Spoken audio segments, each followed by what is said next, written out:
नमस्कार, रयत एज्युटेक मध्ये मी वल्लभ बारले आपलं स्वागत करतो। आज आपण इयत्ता 9वी मधील भाग 1 मधील प्रकरण क्रमांक 3 करंट इलेक्ट्रिसिटी म्हणजेच धारा विद्युत या संदर्भामध्ये आज आपण अधिक जाणून घेऊया। या प्रकरणामध्ये आपण potential and potential difference that is PD, conductor and insulator, bad conductor, electrical resistance and its Ohm law, connection of resistor and effective resistance म्हणजे या प्रकरणामध्ये आज आपण विभव आणि विभवांतर, वाहक आणि विसंवाहक, विद्युतरोधक आणि ओहमचा नियम, रोधाची जोडणी व परिणामी रोध या संदर्भामध्ये आज आपण माहिती घेतोय। आपल्याला माहिती बेसिक नीड मध्ये आपल्याला अगदी इलेक्ट्रिसिटी देखील आपण त्याच्यामध्ये आपल्या बेसिक नीड्स मध्ये आपण त्याला एवढं आपलं इम्पॉर्टन्स देतो। आपण electricity is the outmost importance of a modern world. आताच्या या काळामध्ये म्हणजे आधुनिक आपल्या काळामध्ये जगतामध्ये प्रत्येक गोष्ट जर आपल्याला उपभोगायची असेल किंवा कोणतीही वस्तू असेल, कोणतेही उपकरण असेल ते वापरायचं असेल तर आपल्याला विजेची नितांत गरज असते। त्याला अनन्यसाधारण असं महत्व आहे। We depend on it for almost everything in our day-to-day life. आपल्या दिवसातल्या प्रत्येक गोष्ट, आपल्या जीवनातील सकाळी उठल्यापासून ते रात्री झोपेपर्यंत जे काही गोष्ट आहेत त्या प्रत्येक गोष्टीवरती आपण ह्या विजेवरती म्हणजे इलेक्ट्रिसिटीवरती म्हणजेच लाईट वरती ह्या विद्युतवरती आपण अवलंबून आहे। In order to avoid the inconveniences faced due to the failure of the power supply, hospitals, bank officers and the private institutes make alternative arrangement with the help of the generator. आपण पाहतो की आपण अनेक ठिकाणी जर आपली काही कालावधीसाठी जर लाईट गेली म्हणजे ही वीज नसेल, म्हणजे वीज नसताना होणारी जे काही गैरसोय आहे ही गैरसोय टाळण्यासाठी दवाखाने, बँका, कार्यालय, खाजगी संस्था यामध्ये जनित्रस म्हणजे जनरेटर वापरून विजेसाठी पर्यायी व्यवस्था केलेली असते। Electricity is used for running electric furnaces, electric Motors and several other instruments used in industries. या विजेवरतीच आपल्याला विद्युत भट्ट्या म्हणजे इलेक्ट्रिक ओव्हन, विद्युत चलित्रे म्हणजे मोटर आणि याच बरोबर काही चलन आणि काही विशिष्ट प्रकारच्या उपकरणाच्या वापरासाठी अनेक उद्योगधंद्यामध्ये विजेचा वापर केला जातो। अगदी आपण घरामध्ये सुद्धा कशासाठी वापर करतो ते पहा। Domestic appliances like a fridge, electric oven, mixer, fan, washing machine, vacuum cleaner, roti maker etcetera have help us by saving time and labour. All these devices cannot be run without electricity. आपण जे घरामध्ये जे कोणती उपकरणं वापरतो, कोणकोणती अशी उपकरणं आहेत, फ्रीज असेल, विद्युत ओव्हन असेल, मिक्सर असेल, पंखे असेल, टीव्ही असेल, इस्त्री असेल, धुलाई यंत्र असेल, वॅक्यूम क्लीनर म्हणजे निर्वात स्वच्छता यंत्र असेल, रोटी मेकर असेल किंवा या घरातल्या आपल्या अगदी कुठल्याही वस्तू ह्या सर्व घरगुती साधनासाठी आपली श्रमाची किंवा आपल्या वेळेची बचत ही नक्कीच केली जाते। या सर्व उपकरणांना चालवण्यासाठी विजेशिवाय दुसरा कोणताच या ठिकाणी आपल्याला पर्याय नाही। Not only human being but some animal also used electricity. फक्त मानवच हा या विजेचा वापर करत नाही तर काही प्राणी देखील ह्या विजेचा वापर करतात। For example, fishes such as eels use electricity to catch their prey and also for self-defense. The lightning that strike the earth is an excellent example of the natural flow of electricity. What if you could collect and store this electricity? आता ईल मासा तुम्हाला माहिती आहे, अगदी म्हणजे आपण काय म्हटलं आता की माणसं नाही फक्त मानव नव्हे तर इतर प्राणी देखील या विजेचा वापर करतात। त्यापैकी आपण ईल हा जो मासा आहे हा तो मासा त्याचं भक्ष्य पकडण्यासाठी किंवा स्वतःचं संरक्षण करण्यासाठी विजेचा वापर करतो। आता आपण पावसाळ्यामध्ये पाहतो आता त्या पद्धतीचं वातावरण आहे, हे कडाडून पडणारी जी काही वीज आहे ही नैसर्गिक विद्युत प्रवाहाचं एक उत्तम उदाहरण आहे। तुम्ही विचार करा, जर ही वीज जर आपण साठवू शकलो तर, करता विचार करा, तोपर्यंत पुढे पाहूया आपण। आता यामध्ये काय होईल, you must have seen waterfall, तुम्ही धबधबा नक्कीच पाहिला असेल। Which way does the water flow, त्या ठिकाणी पाणी कशा पद्धतीने वाहत असतं किंवा त्या ठिकाणी ते पाणी कुठून आलेलं असतं। For the generation of the electricity, water is the released from a dam at a higher level, and because of the gravity, it fall to the lower level. Thus, as we know, the direction of the flow of the water between 2 points depend on the level of the 2 points. म्हणजे आपण विद्युत निर्मिती करण्यासाठी धरणातील पाणी हे उंच पातळीवरून सोडण्यात येते हे आपल्याला माहिती आहे, आणि ते गुरुत्वाकर्षणामुळे ते खालच्या पातळीवरती येऊन पडतं. म्हणजे आपल्याला यामध्ये असं सांगायचं आहे की आपल्याला दोन बिंदूमधील पाण्याच्या प्रवाहाची दिशा, ती बिंदू, ते दोन्ही बिंदू कोणत्या पातळीवर आहेत या गोष्टीवरती अवलंबून असते. ते कसं पाहूया, एक आपण छोटीशी ऍक्टिव्हिटी दिलेली आहे इथं. पोटेन्शियल अँड पोटेन्शियल डिफरन्स म्हणजे काय ते पाहू आता. पोटेन्शियल अँड पोटेन्शियल डिफरन्स, पोटेन्शियल डिफरन्सला पीडी असं शॉर्टकट तुम्ही म्हणू शकता. त्यासाठी आपल्याला आवश्यक कोणकोणती इक्विपमेंट आहे? 2 plastic bottle, rubber tube, clamp, water. Procedure काय आहे? Set up the experiment as shown in the figure 3.1, then remove the clamp from the rubber tube, note your observation, answer the following question. तुम्ही अशा पद्धतीने रचना करून काही पाण्याच्या bottles, तुम्ही या पद्धतीने प्लास्टिकच्या बाटल्या, तुम्ही या पद्धतीने त्याची रचना करा. एक वरती एक खाली किंवा अशा कोणत्याही पद्धतीने तुम्ही या पद्धतीने त्याची रचना करा. आता याच्यावरच तुम्ही ह्या दाखवल्याप्रमाणे रचना केल्यानंतर तुमची या ठिकाणी निरीक्षण नोंदवायचे. मग या ठिकाणी आपल्याला काही प्रश्न पडलेले असतील. What happen when the clamp is the removed. आता या ठिकाणी क्लॅम्प लावलेला आहे आपण. क्लॅम्प लावला म्हणजे काय? चिमटा म्हणतो आपण त्याला. आता हा जो चिमटा काढलाय काय होईल? Does the water stop flow and why? पाणी त्यातून व्हायचं बंद होईल, त्याचा प्रवाह बंद होईल का? झाला तर का? What will we do to keep the water flowing for a longer duration. म्हणजे पाण्याचा प्रवाह अधिक काळ सुरू राहावा यासाठी तुम्ही आणखी काय करू शकाल? तर just like water, the flow of the electric charges between 2 points depend on the kind of the electricity level at those points. This level is called as electric potential. Let us hear what is mean by electric potential. The flow of electricity charge between 2 points depend on the kinds of the electric level at those points. This level is called as electrical potential. म्हणजे पाण्याप्रमाणेच हा विद्युत प्रभार, या विद्युत प्रभाराचा हा प्रवाह एका प्रकारच्या विद्युत पातळीवरती अवलंबून असतो. त्या विद्युत पातळीलाच विद्युत विभव असं म्हणतात. पोटेन्शियल डिफरन्स म्हणजेच विद्युत विभव त्याला असं म्हटलं जाते.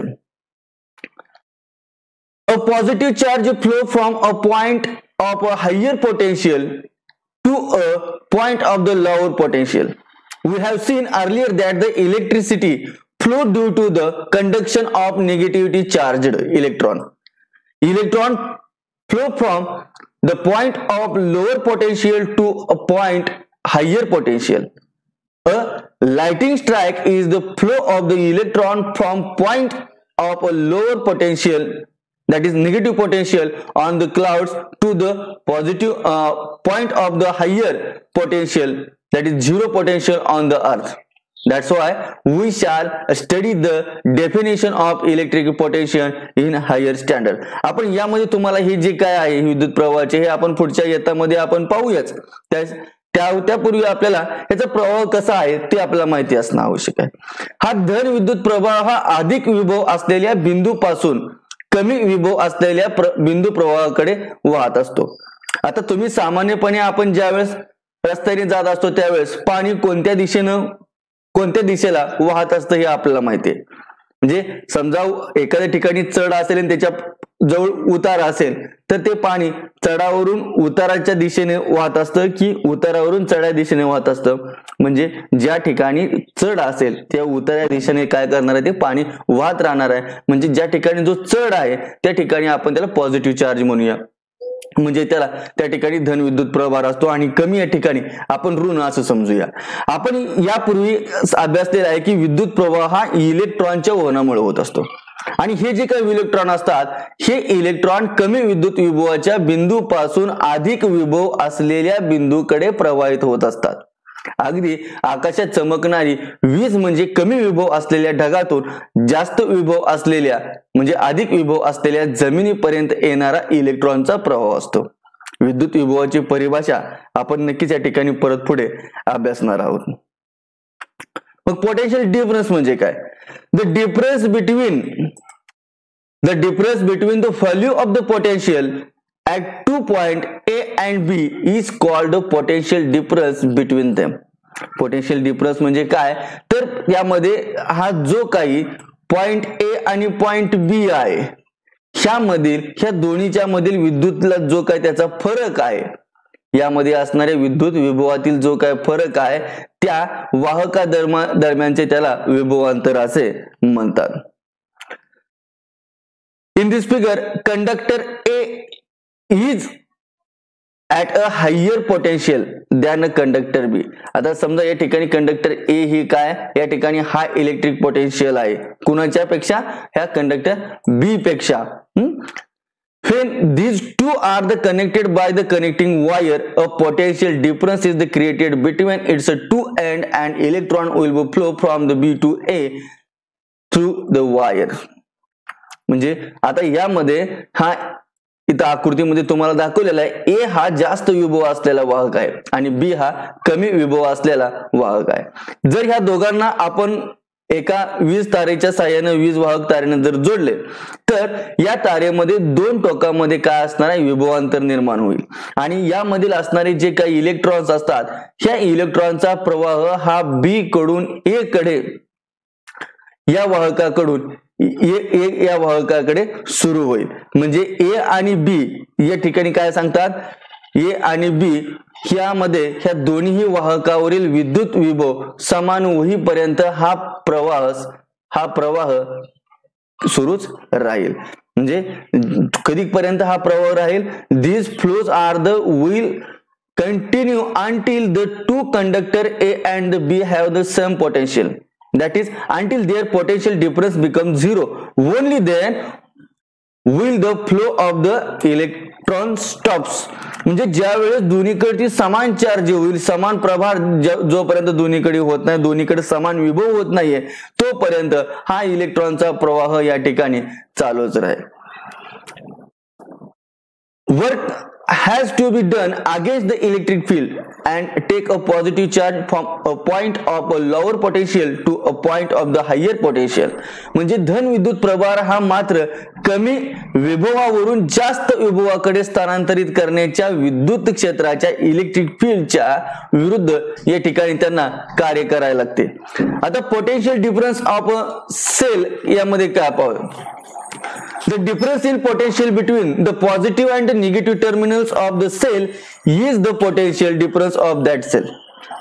This potential difference is caused by a chemical reaction occur inside the cell. The potential difference set an electron in the motion and the result in the flow of electricity through a conducting wire connecting to the two ends of the cells. यामध्ये अगदी साधी सोपी गोष्ट आहे बघा. यामध्ये potential difference of a cell म्हणजे काय, विद्युत घटकाचे विभवांतर. ह्या विद्युत घटकाच्या पॉझिटिव्ह आणि निगेटिव्ह जे काही पोल आहेत म्हणजे धनाग्र आणि जे काही ऋणाग्र आहेत यांच्या विद्युत विभवातील त्यांचा जो काही फरक आहे या फरकाला त्या घटाचं काय म्हणतो आपण, पोटेन्शियल डिफरन्स म्हणतो. म्हणजे त्या घटाचं विभवांतर असं म्हणतो. या विद्युत घटामध्ये होणाऱ्या रासायनिक अभिक्रियेमुळे म्हणजेच केमिकल रिएक्शनमुळे या ठिकाणी हे विभवांतर हे पोटेन्शियल या ठिकाणी तयार होत असतं. हा पोटेन्शियल डिफरन्स हा तयार होत असतो आणि हे विभवांतर ह्या इलेक्ट्रॉन्सला काय करतात, गतिमान करतात आणि दोन्ही आग्रांना जोडणाऱ्या वाहकामध्ये विद्युत प्रवाह त्या ठिकाणी निर्माण करतात. आता या ठिकाणी याच्यामधून the amount of the work done to the carry until the positive charge from point A to point B is called the electrical potential difference between two points. म्हणजे जोपर्यंत या ठिकाणी A या बिंदूपासून B या बिंदूपर्यंत एकक धन प्रभार स्थानांतरित करण्यासाठी जे वर्क करावे लागते त्याला A आणि B या बिंदू दरम्यानचं विद्युत विभवांतर असं त्याला म्हणतो. म्हणजेच potential difference between two points that is equal to work divided by the total charge transfer. Here we denoted potential difference as a capital letter phi. Also work stand for W and total charge transfer stand for Q. Therefore phi is equal to W divided by Q. Therefore 1 phi that is equal to 1 joule divided by 1 calorie. Therefore, the unit of the potential difference is the SI system, that is volts. आता या ठिकाणी ह्या दोन बिंदू मधलं विभवांतर हे घडून येण्यासाठी जो काही त्याला कार्य करण्यासाठी आणि त्याला लागणारा एकूण जो काही विद्युत प्रभार आहे यांचं गुणोत्तर. विभवांतरासाठी फी आपण हे अक्षर वापरतो आणि कार्यासाठी वर्क म्हणजे डब्ल्यू आणि एकूण जो काही प्रभार आहे त्याला क्यू म्हणतो. म्हणजे फी बरोबर डब्ल्यू भागिले क्यू आणि एक phi is equal to 1 V is equal to 1 J divided by 1 C म्हणजे 1 calorie 1 joule divided by 1 calorie म्हणजेच SI पद्धतीमध्ये विभवांतराचं एकक व्होल्ट आहे. ही गोष्ट लक्षात ठेवा, ऑब्जेक्टिव्ह साठी महत्वाचं आहे. या ठिकाणी 1 व्होल्ट हे तुम्हाला विभवांतराचं म्हणजेच पोटेन्शियल डिफरन्सचं SI युनिट हे काय आहे, व्होल्ट आहे, हे आपल्याला या ठिकाणी सांगायचं आहे. आता व्होल्ट हा शब्द आला या ठिकाणी, हा व्होल्ट काय आहे. And introducing the scientist, the Italian scientist Alessandro Volta constructed the first electric cell. This unit of the potential difference is named as the volt in honors. म्हणजे ह्या व्होल्ट जे काय अलेक्झांड्रो व्होल्टा, ह्या अलेक्झांड्रो व्होल्टा यांनी Italian शास्त्रज्ञांनी सगळ्यात पहिल्यांदा battery तयार केली, म्हणजे सेल तयार केला, म्हणजेच विद्युत घट तयार केला. त्यांच्या स्मरणार्थ किंवा त्यांच्या कामगिरीचा या ठिकाणी सन्मान व्हावा म्हणून त्यांच्या एककाला व्होल्ट असं नाव दिलेलं आहे. म्हणजे व्होल्ट हा एक साधा विद्युत गट या ठिकाणी तयार केलेला होता, म्हणजे व्होल्टच simple electrical cell. Then free electron. आता फ्री इलेक्ट्रॉन म्हणजे काय. Every atom of a metallic conductor has the one or the more outermost electron which are the very weakly bound to the nucleus. This is called as a free electron. या ठिकाणी तुम्हाला free electron तुम्हाला दिसतील. A free electron move freely from the atom. हे अशा पद्धतीने atom मध्ये अणूमध्ये हे मुक्त इलेक्ट्रॉन, फ्रीली इलेक्ट्रॉन म्हणजेच मुक्त इलेक्ट्रॉन यामध्ये फिरत असतात. काय आहे ते मुक्त इलेक्ट्रॉन. मुक्त इलेक्ट्रॉन म्हणजे कोणत्याही धातुरूप विद्युत वाहकाच्या प्रत्येक अणूजवळ एक किंवा एकापेक्षा जास्त असे इलेक्ट्रॉन असतात की जे त्या अणु केंद्रकाशी अतिशय क्षीण बलाने बद्ध असतात. यामुळे मुक्त, त्याला आपण काय म्हणतो, त्याला मुक्त इलेक्ट्रॉन म्हणतो. म्हणजे त्याच्या न्यूक्लियस बरोबर त्याचं जे काही बॉन्डिंग आहे ते एकदम वीक असतं. म्हणजे त्याला कोणता तरी दुसऱ्या शेअरिंगला दुसरा इलेक्ट्रॉन आला की तो सहजपणे तो इलेक्ट्रॉन गमावून बसतात. यामध्ये या वाहकामध्ये हे इलेक्ट्रॉन एका भागाकडून दुसऱ्या भागाकडे सहजपणे जाऊ शकतात. यामुळे या मुक्त इलेक्ट्रॉनच्या ऋण प्रभाराचं वहन होत असते. काय याचं कारण मुक्त इलेक्ट्रॉनचं, तर याचं आपण कारण सांगत असतो की याला फ्री इलेक्ट्रॉन का म्हणतो. तर याच्यामध्ये जो न्यूक्लियस म्हणजे त्याच्या आउटर मोस्ट मध्ये हे इलेक्ट्रॉन असतात. फ्री इलेक्ट्रॉन कुठे असणार आहे, साहजिकपणे त्याच्या आउटर मोस्ट सेल मध्ये असतात. यामध्ये हे आउटर मोस्ट सेल मध्ये असल्यामुळे आणि याच बरोबर त्याचा जो काही न्यूक्लियस आहे, हा इलेक्ट्रॉनचा जो काही न्यूक्लियस आहे ह्यामधला जो डिफरन्स आहे तो खूप असतो. त्याच्यामुळे त्यांच्यामधलं जे काही बॉन्डिंग आहे हे बॉन्डिंग खूप या ठिकाणी कुमकुवत असतं, विकली असतं. म्हणून त्याला आपण फ्री इलेक्ट्रॉन म्हणतो. म्हणजे त्या न्यूक्लियसचा ह्या इलेक्ट्रॉनवरती काहीही फोर्स राहत नाही, त्याच्यावरती काहीही त्याचा जास्त प्रमाणात त्याच्यावरती कंट्रोलिंग राहत नाहीये. This electron can easily move from the one part of a conductor to its other part. म्हणजे हे सहजपणे हे काय करतात आपण या ठिकाणी आता पाहिलंच की सहजपणे दुसऱ्या ठिकाणी जाऊ शकतात. The negative charge of the electron also get transfer as the result of this motion. The free electron in a conductor are the carriers of a negative charge. म्हणजे हे देखील अतिशय महत्वाचं काम होतं. यामुळं हे जे काही इलेक्ट्रॉन असतात ह्या इलेक्ट्रॉन वाहकामध्ये हे जे मुक्त इलेक्ट्रॉन असतात हे एका भागाकडून दुसऱ्या भागाकडे सहजपणे जाऊ शकतात. यामुळं ह्या मूळ इलेक्ट्रॉनचे जे काही ऋण प्रभाराचे वहन असते, हे ऋण प्रभाराचे वहन या वाहकातील मुक्त इलेक्ट्रॉनचे हे ऋण प्रभाराचे वाहक असतात. तारेतून जाणारी विद्युत वारा म्हणजे आपण या ठिकाणी पाहूया current flowing through a wire. आता एखाद्या वायर्स मधून करंट कशा पद्धतीने फ्लो होतो ते पाहूया आपण. इलेक्ट्रिक करंट या ठिकाणी इथपर्यंत पाहूया आपण, एवढंच पॉइंट पाहूया. आता या ठिकाणी तुम्हाला randomly motion of the electron current wire या ठिकाणी तुम्हाला दिसते. म्हणजे ह्या ठिकाणी इलेक्ट्रॉन कसे पण कोणत्याही दिशेला कोणत्याही डिरेक्शनला कशाही पद्धतीने रोटेट होतात. त्यांच्यामध्ये सायमल्टेनियसली म्हणजे काय त्यामध्ये कुठल्याही प्रकारचं रेग्युलेशन नाहीये या ठिकाणी आपण पाहू शकतो. म्हणजे हे कधी होतं तर म्हणजे हे विद्यार्थी समजा हे शिक्षक वर्गात नसले की विद्यार्थी असे असतात. आता याच्यामध्ये जेव्हा इलेक्ट्रिक करंट येईल म्हणजे जेव्हा शिक्षक वर्गात येतील तेव्हा सगळे व्यवस्थित सरळ एका रांगेमध्ये शांत आपल्याला दिसतात. म्हणजे हे म्हणजे जेव्हा या ठिकाणी इलेक्ट्रॉनची सिच्युएशन कधी असते तर पाहूया. If a conducting wire is the not connected to a cell its a free electron move randomly in all direction in the space between the atoms. आता यामध्ये ही आकृती तुम्हाला तर पाहिलेली तुम्ही कशाही पद्धतीने या ठिकाणी दिशाहीन अस्ताव्यस्त त्याच्यामध्ये नियमितपणा काही नाहीये. अशा पद्धतीने जर विद्युत वाहक तार या विद्युत गटाला जोडली नसेल तर तिच्यामधील हे जे काय फ्री इलेक्ट्रॉन्स आहेत मुक्त इलेक्ट्रॉन्स आहेत यांच्यामधील अणूच्या दरम्यान सर्व दिशा मुक्तपणे फिरत असतात. परंतु आता काय होणार आहे. when we connect the ends of the wire to the two terminals of the cell, electric force act on the electrons being negative charge then start moving from the negative to positive terminal of the cell as shown in figure B. आता हे इकडे तिकडे फिरत होते. आता काय झालं तर जेव्हा आपण त्या तारेची टोके कोरड्या विद्युत घटासारख्या विद्युत स्रोताला जोडली तेव्हा या तारेतील जे काही इलेक्ट्रॉन आहेत या इलेक्ट्रॉनवर विभवांतरामुळे त्याच्यावरती विद्युत बल कार्य करते. आणि आकृतीत बल मध्ये दाखवल्याप्रमाणे म्हणजे शिक्षक वर्गामध्ये आले. आता हे जे मुलं म्हणजे इलेक्ट्रॉन हे शांत एका ठिकाणी सांगितल्याप्रमाणे पॉझिटिव्ह निगेटिव्ह असं रोटेशन मध्ये ओळीमध्ये ते काम करायला लागले. हे कार्य अशा पद्धतीने करत असतात. म्हणजे आपल्याला ह्या एका तारेच्या ऋण टोकाकडून म्हणजे कमी विभवाकडून त्या तारेच्या धन टोकाकडे म्हणजे जास्त विभवाकडे प्रवाहित होत असतात. अशाच पद्धतीच्या इलेक्ट्रॉनच्या प्रवाहामुळे तारेतून विद्युत धारा वाहू लागते.